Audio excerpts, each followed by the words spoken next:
के दरबार सजावा जगमग जगमग हो।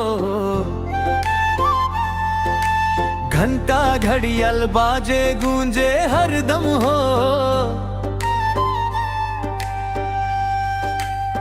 लाल चुनरिया उड़ के आई लू शेरा वाली, दर्शन दे दमैया हम बानी तोरे सवाली जा।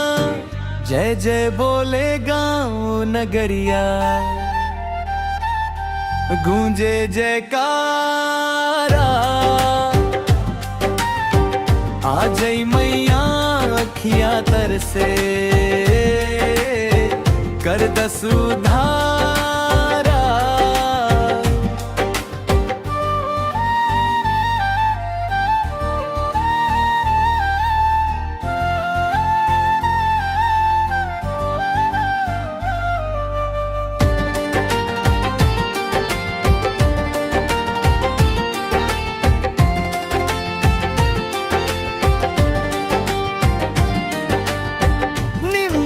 के छाँव में बैठलू रूप निराला, देख के तो हैरा सुरतिया भूल जाला जग सारा ताता।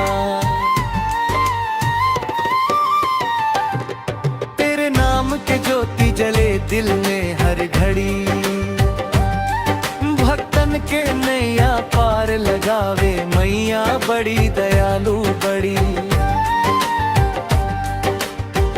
आवा आवा मैया जी आई हस हमार द्वार, नवरात्रि में कर दस कृपा भर दस हुशिया पारर।